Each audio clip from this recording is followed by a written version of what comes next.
नाशिकमध्ये खैराणी रोडवरती एक धक्कादायक घटना घडली आहे। सन्मान हॉटेल जवळ उघड्या असलेल्या मॅनहोलमध्ये एक व्यक्ती पडलाय। या घटनेमध्ये असलम शेख या व्यक्तीचा मृत्यू झालाय। संबंधित मॅनहोलची खोली साधारण 20 ते 25 फूट असून खासगी कंत्राटदारामार्फत देखभाल आणि दुरुस्तीचं काम सुरू असल्यामुळे मॅनहोलचं झाकण उघडं ठेवण्यात आलेलं होतं। इथं बॅरिकेडिंग देखील करण्यात आलेलं नव्हतं। काम करणाऱ्या कामगारांच्या निष्काळजीपणामुळे या एकाचा जीव गेलाय। सध्या मुसळधार पावसामुळे परिसरात पाणी साचलेलं होतं।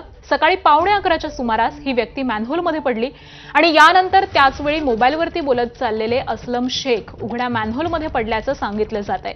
त्यांची छत्री आणि चपला मॅनहोल जवळ आढळून आल्या।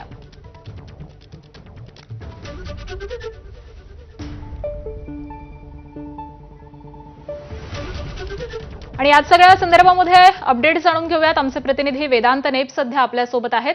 वेदांत, आपण पाहिलं की 11:15च्या दरम्यानची ही सगळी घटना आहे आणि त्यानंतर जवळजवळ 2 वाजता हे रेस्क्यू ऑपरेशन करण्यात आलेलं आहे।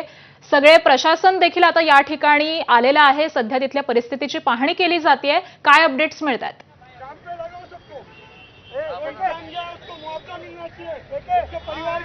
नक्कीच 11:15 वाजता हा व्यक्ती मॅनहोलमध्ये पडला। प्रशांत बडे आपले प्रतिनिधी सर्वात आधी इथे स्पॉटवर पोहोचले। प्रशांत, काय झालं आणि आता थोड्या वेळापूर्वी त्या व्यक्तीला बाहेर काढलेला आहे। साधारणपणे तासभर प्रयत्न करत होते कारण 15-20 फूट आतमध्ये तो व्यक्ती गेला होता। साधारणतः आपण जर वेदांत हे या ठिकाणचा हा जो चेंबर पाहिला, या ठिकाणावरून साधारणतः हा खुला मॅनहोल्स होता। इथूनच या रस्त्यावरून बाजूने तिथून जे असलम शेख आहे ते या ठिकाणी येत होते आणि या खुल्या मॅनहोल्समध्ये साधारणतः 30 ते 40 फूट इतका खोल जे आहे ते गटर आहे। इथून थेट ते आतमध्ये पडले। साधारणतः 10:30 पावणे 11 वाजताच्या दरम्यानची ही घटना आहे। आणि जर पुढे आपण बघितलं तर साधारणतः इथून जिथे ही अग्निशमन दलाची व्हॅन उभी आहे त्या तिथपर्यंत ते वाहत गेले आणि साधारणतः 2 वाजता हे रेस्क्यू ऑपरेशन त्यांना काढण्याचं पूर्ण झालेलं आहे।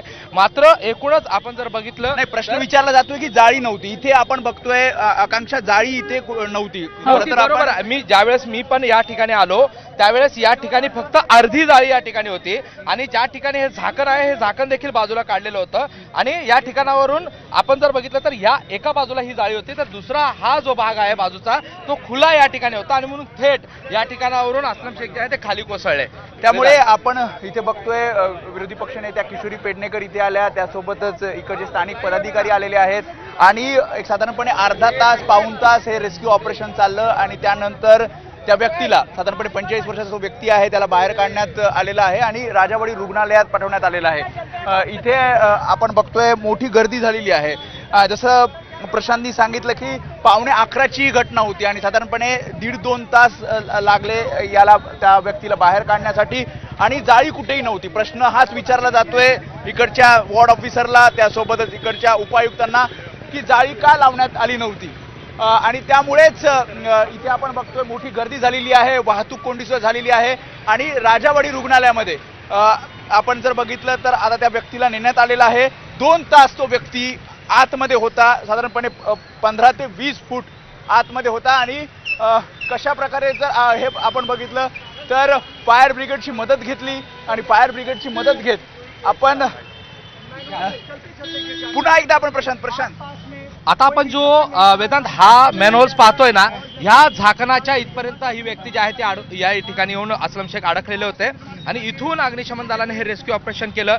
साधारणतः 10:30 पावणे 11च्या दरम्यान पडलेली व्यक्ती होती। त्यानंतर 3.5 तास, किमान 3.5 तास हे सगळे रेस्क्यू ऑपरेशन चाललं आणि या रेस्क्यू ऑपरेशन मध्ये रोप टाकून एका अग्निशमन दलाच्या कर्मचाऱ्याला आतमध्ये उतरवावं लागलं कारण इतकं खोल साधारणतः 25 ते 30 फूट खोल हे सगळं व्यक्ती होते आणि त्यामुळे त्यांना काढण्यासाठी साधारणतः 3.5-4 तास लागले। 20 मीटर जर आपण बघितलं तर साधारणपणे 10 ते 20 मीटर हे अंतर आहे। म्हणजे त्या मॅनहोलमध्ये तो व्यक्ती अडकतो आणि त्यानंतर या मॅनहोलमधनं या व्यक्तीला इथनं काढलं जातं। त्यामुळे दोन्ही बाजूला इथे जसं त्यांनी सांगितलं की जाळ्या पूर्णपणे लावण्यात आलेल्या नव्हत्या, बंद केलेलं नव्हतं आणि त्यामुळे ही सगळी दुर्घटना घडलेली आपल्याला पाहायला मिळते। आता यावर चौकशी केली जाईल। जसं महापौर सुद्धा थोड्या वेळात इथे येत आहेत, त्यासोबतच अधिकाऱ्यांना सुद्धा त्यांनी विचारणा केली। अधिकाऱ्यांकडे सुद्धा ते खरं त्यांच्याकडे उत्तर नव्हतं असंही म्हटलं जातंय की इथला बरोबर आहे वेदांत। त्यामुळे आपण सातत्याने जे प्रश्न उपस्थित करतोय या प्रश्नांची आता उत्तरं नेमकी कधी मिळतात हे पाहणं महत्त्वाचं असेल।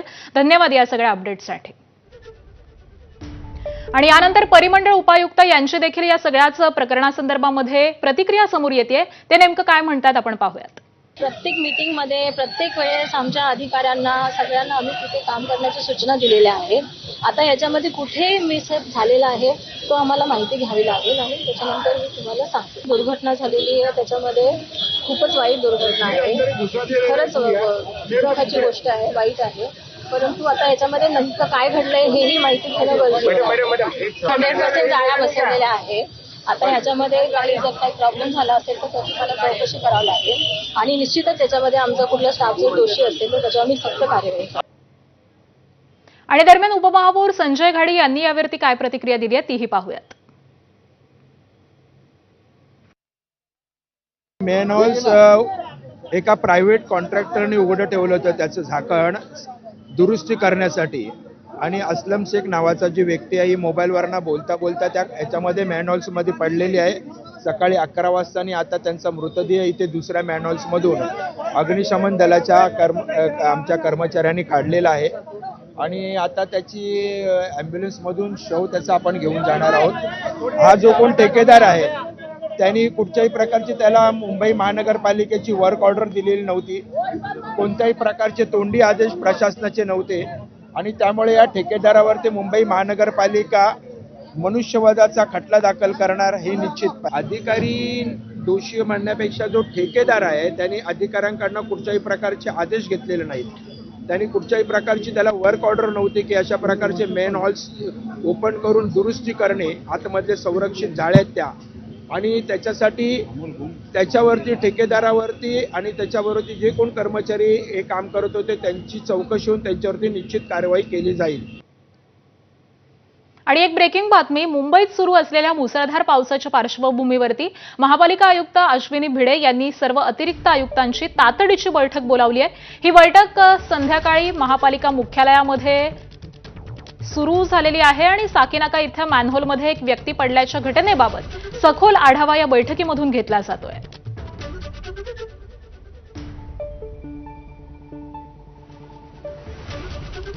तर याच घटनेसंदर्भामध्ये माजी महापौर किशोरी पेडणेकर यांनी नेमकी काय प्रतिक्रिया दिली आहे पाहूयात.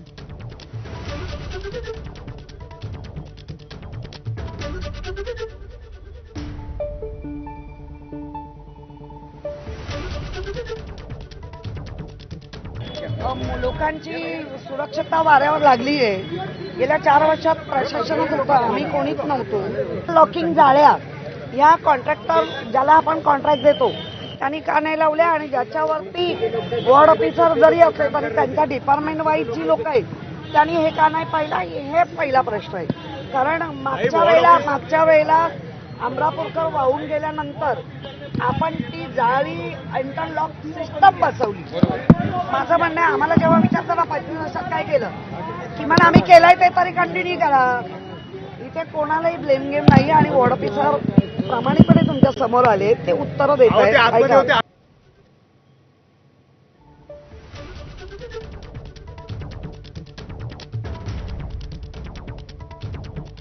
तर आताच्या या पावसामध्ये मुंबई महानगरपालिकेची पोलखोल झाल्याचं दिसून येत आहे आपल्याला. काल चेंबूरमध्ये देखील झाड पडलेलं होतं ज्यामध्ये स्कूल बसमधील मुलाचा मृत्यू झालेला होता. त्यानंतर आज साकीनाक्यामध्ये एक उघडा मॅनहोल होता आणि त्याच मॅनहोलमध्ये पडून एकाचा मृत्यू झालेला आहे. त्यामुळे या दोन्ही घटनांमधून महापालिकेची पोलखोल सध्या दिसून येते. मुंबईमध्ये कालपासूनच जोरदार असा पाऊस बरसतोय आणि याच पावसामुळे काल चेंबूरमध्ये एक झाड पडलेलं होतं. स्कूल बसवरती हे झाड पडलेलं होतं. या स्कूल बसमधील एका मुलाचा मृत्यू झालेला आहे. तर दुसरीकडे साकीनाक्यामधल्या या रोडवरची घटना घडलेली आहे. उघडं मॅनहोल मध्ये एका व्यक्तीचा पडून मृत्यू झालेला आहे. त्यामुळे या दोन्हीही घटना काल आणि आज घडलेल्या आहेत आणि ज्यामध्ये महापालिकेची पोलखोल झाल्याचं आपल्याला दिसून येत आहे.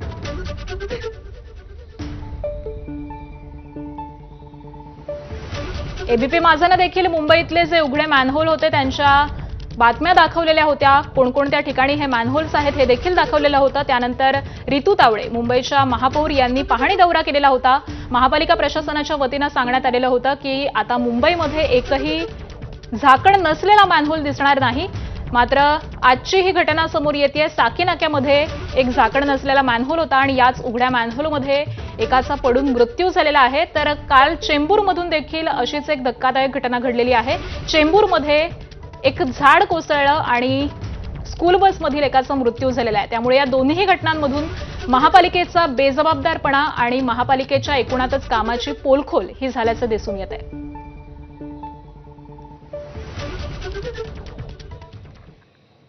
आणि मुंबईतले मॅनहोल हे मृत्यूचे सापळे बनलेले आहेत. 29 ऑगस्ट 2017ला दादरमध्ये मॅनहोलमध्ये पडून प्रसिद्ध गॅस्ट्रोएंटरोलॉजिस्ट डॉक्टर दीपक अमरापूरकर यांचा मृत्यू झालेला होता. आणि त्यानंतर पुढे 2026 मध्ये 24 जून 2026ला माटुंग्यामध्ये महापौर रितू तावडेंच्या दौऱ्यावेळीच मॅनहोलमध्ये मुंबई पालिकेचा अधिकारी पडलेला होता. ती देखील घटना समोर आलेली होती. आणि त्यानंतर आजची ही घटना समोर येते. 2 जुलै 2026 साकी नाक्यामध्ये एका व्यक्तीचा मॅनहोलमध्ये पडून मृत्यू झालेला आहे.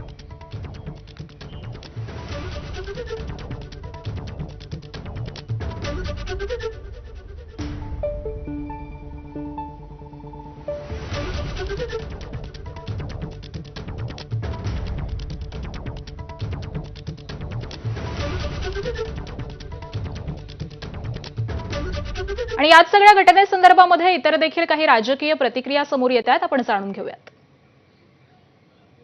मुंबईकरच संवेदनाहीन झाला आहे. आम्हाला ती मुंबई आठवते जी मृणाल गोरेताई पेटवायच्या. आम्हाला ती मुंबई आठवते जे जॉर्ज फर्नांडिस पेटवायचे. आम्हाला ती मुंबई आठवते जे बाळासाहेब ठाकरेंच्या एका टिचकीवरती बंद व्हायचा. आम्हाला ती मुंबई आठवते, ते कामगार आठवतात जे डॉक्टर दत्ता सामंतांच्या एका आवाजावर मुंबई बंद करायचे. आता मुंबईमधले नागरिक, मुंबईमधली जनताच संवेदनाच हरवल्या आहेत. जेव्हा संवेदनाहीन शहरं होतात, जेव्हा संवेदनाहीन मनुष्य होतो, तेव्हा सगळं संपलेलं असतो. सत्तेचा माज वाढायला लागतो. ज्या टायमाला महापौर मॅडम दौरा करत होते त्यांचा अधिकारी त्यांच्या समोर खड्ड्यात पडला, तरी सुद्धा यांची झोप जात नाही. आज 3 दिवस 3 लोकांचे मृत्यू पावले. एक लहान मुलगा एक गेला, आज तो अन्सारी म्हणून एक गेला. म्हणजे लोकांचा जीव जात आहे आणि आपण फक्त बघत राहायचं. ज्यांना हजारो कोट्या रुपयांचा तुम्ही नाले सफाईचा, छोटा नाला, बडा नाला, रिव्हर सफाईचा कॉन्ट्रॅक्ट दिले, त्यांच्यावरती कारवाई नको का? ज्या अधिकाऱ्यांची जबाबदारी होती की त्यांनी नाला सफाई व्यवस्थित करणं, त्यांना जबाबदार धरायचं नाही का? ज्या कॉन्ट्रॅक्टरला तुम्ही झाडं छाटण्यासाठी हजारो रुपये दिलेले आहेत, त्यांनी झाडं कापली, फांद्या पडत आहेत, त्यांच्यावरती कारवाई नको का? तुम्ही फक्त चॅनलमध्ये येऊन हाला तोडा, त्याला तोडा, हेच सगळं चालू आहे. मुंबईकरांची पडली नाही, टॅक्सपेयरांची पडली नाही, लोकांच्या जीवाशी खेळायचं काम हा सरकार करत आहे. मुळात तिथे जे अधिकारी आहेत, कुठल्या अधिकाऱ्याचा निष्काळजीपणा होता, हलगर्जीपणा होता, ते तपासून पाहू. त्याच्यावर कारवाई तर होईलच होईल. पण ही देखील गोष्ट तपासून पाहण्याची आवश्यकता आहे की मॅनहोलचं जे मटेरियल आहे तर ते झाकण काढून जर भंगारमध्ये विकलं तर त्याचे चांगले पैसे मिळतात. म्हणून अनेक ठिकाणी मॅनहोल काढण्याचं काम गर्दुल्ले करताना माझ्या मतदारसंघात मी पाहिलंय. महाराष्ट्रात कुठेही अशा प्रकारची घटना घडू नये आणि जर झाकणं चोरी होत असतील तर त्याच्यावर पर्याय काय, अशा सगळ्या सांगोपांग सगळ्याच गोष्टींचा विचार करत अशा घटना आपल्याला टाळाव्या लागतील. नियोजनाचा अभाव असल्यामुळे आज या घटना मुंबई शहरामध्ये घडत आहेत आणि मला असं वाटतं की याच्यावरती अत्यंत चांगल्या पद्धतीने नियोजन करणं आवश्यक आहे. 1.25 कोटी मुंबईकरांची जबाबदारी त्या महानगरपालिकेवर आहे. त्या महापालिका गंभीर असायला पाहिजे. 4-4, 5-5 IAS ऑफिसर आहेत, 6-6 DMC आहेत, सहाय्यक महापालिका आयुक्त आहेत. या मुंबईकरांचा जीव इतका स्वस्त आहे का? याचा अर्थ मुंबईमध्ये नियोजन करण्याचा जो काय अभाव आहे त्या अभावामुळे या घटना घडतात. शिवसेनेचे आमदार महेश सावंत आपल्यासोबत आहेत. साहेब, काय सांगाल, ज्या पद्धतीने साकी नाक्याची घटना घडलेली आहे, पारदर्शकतेचा दावा भाजपकडनं दिला जात होता आणि लागोपाठ 2 घटना ह्या मागोमाग घडलेल्या आहेत. अक्षरशः भाजपवाले फक्त वल्गना जोरात करतात, ॲडव्हर्टाईज जोरात करतात, भासवतात असे की आम्ही हिंदूचे रक्षण करते आहेत, मुंबईचे रक्षण करते आहेत, परंतु प्रत्यक्षात ते सगळे फोल ठरलेले आहेत. कारण तुम्ही बघताय मुंबईमध्ये थोडा पाऊस पडला तर मुंबईची तुंबई होते. असं पहिलं झालं नव्हतं. कारण नाले सफाईवरती, साफसफाईवरती महापौरांचं लक्ष नाही. महापौर आणि हे सगळेजण नगरसेवक फोडण्यामध्ये, आमदार फोडण्यामध्ये, खासदार फोडण्यामध्ये सगळे त्यांची प्रक्रिया चालू आहे. त्यामुळे सामान्य जनता जिवंत आहे की मरते आहे ते काय 2 दिवस ओरडणार आहे, नंतर परत आम्हाला आहे ते कामाला लागणार, हे त्यांना गणित माहिती पडलेलं आहे लोकांचं. कारण मुंबई कुठे थांबत नाही. तर त्या ह्यानी ते आपले रोज बोलतात आम्ही हे करू ते करू पारदर्शकता आणू सगळं करू, परंतु प्रत्यक्षात काही होत नाही. त्यामुळे आमची विनंती आहे की मुंबईकरांची तुम्ही जर एवढ्या दिवसात तुम्ही मुंबई आमच्या विरोधात बोलत होतात, परंतु आज जेव्हा तुम्ही सत्ता हातात घेतल्यानंतर तुम्हाला समजलं असेल किती अडचणी आहेत, त्या अडचणीवरती मात करणे हा मुंबईकर म्हणजे ठाकरे घराणंच करू शकतो. महापौरांनी हेच दौरे जर मे 15 पासून केले असते तर त्यांना समजलं असतं नाले सफाई झाले की नाही. आता ते दिखावा करतात आहे आणि त्यांना हल्ली रोज मी तर फेसबुक उठल्यानंतर 100 रील त्यांचेच असतात. मग फक्त रीलवाले महापौर आहेत की प्रत्यक्षातले महापौर आहे कधी कधी कळत नाही आम्हाला. त्या गोल मॅन्युअल्स आहेत त्याच्या 100% आपण जाळ्या बसवलेल्या आहेत, पण या मोठ्या ज्या जाळ्या आहेत त्या ओपन करत नाही आपण जनरली, पण त्या आपण ओपन करायच्याच नाही. कुठलेही असे इन्स्ट्रक्शन असतात तर ओपन का केली, ओपन नसते त्यांच्यावर आपण कारवाई. पण नेमकं कोणी ओपन केली या सगळ्या संदर्भातली काय माहिती आहे का तुमच्या? अशी माहिती आहे 2 वर्षापूर्वी या कॉन्ट्रॅक्टरलाच काम केलं, तिचं नाव कळालं. नाव काय त्या कॉन्ट्रॅक्टर रघुवीर म्हणून नाव आहे तिचं.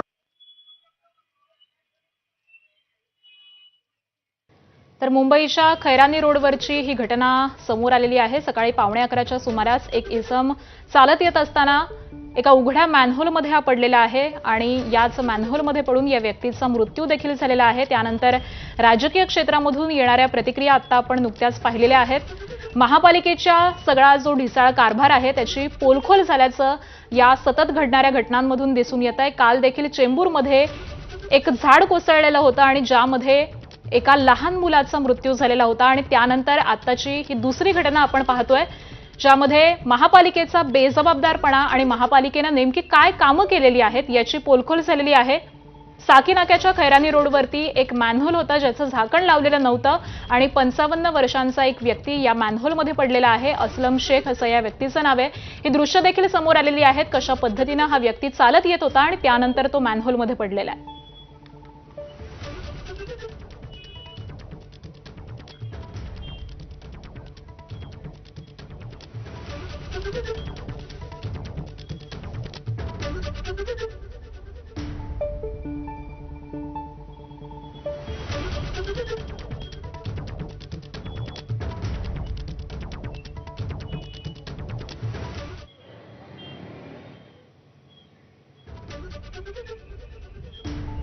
नाका परिसरात ही घटना घडली आणि घटना घडल्यानंतर या ठिकाणचे स्थानिक आपल्यासोबत आहेत, त्यांच्या प्रतिक्रिया घेऊयात.